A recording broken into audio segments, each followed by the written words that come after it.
Namaste, everyone.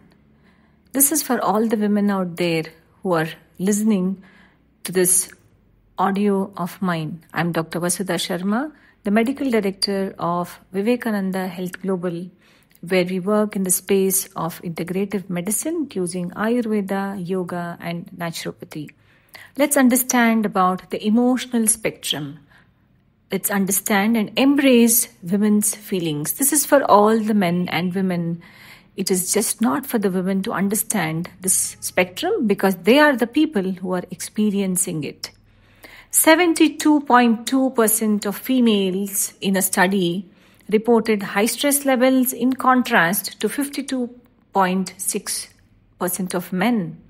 Additionally, 18% of women struggle to balance personal and professional responsibilities compared to 12% of men. Globally, India also has one of the highest rates of female suicides. This is just a context for all the listeners. Because the life cycle of a lady is very different. Adolescence, young adult, being a middle adult, and menopause and beyond. All these bring unique experiences, challenges, and even opportunities for growth. And women are wonderfully navigating this these days.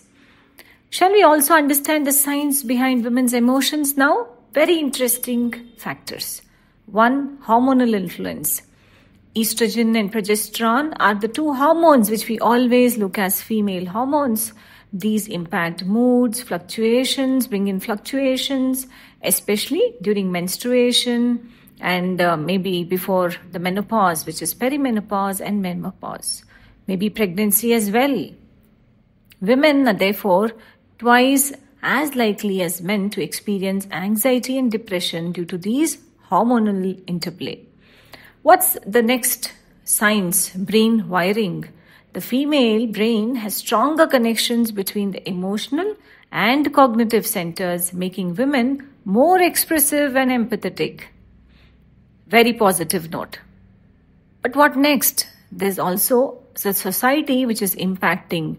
The societal expectations and the emotional burden which women are facing is also quite big.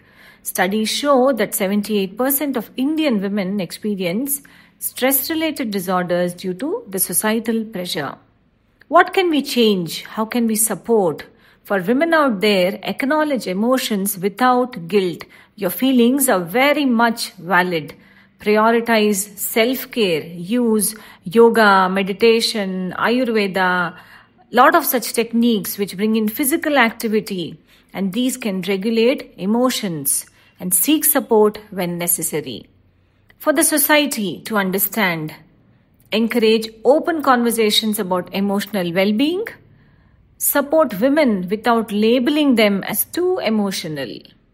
Therefore, understanding women's emotions isn't just about recognizing mood swings, it's about valuing their experiences and creating a new world where emotions are strength, not weaknesses. Let me repeat, emotions are strengths, not weaknesses. Ladies, let's also understand that this is the capability which we have, and we are as capable and, as capable as anybody else can be. Let's just make the best out of ourselves. Thank you so much for listening. Wishing everybody a happy Women's Day. Let's celebrate womanhood every day and just not on the Women's Day alone. Thank you so much. Namaste.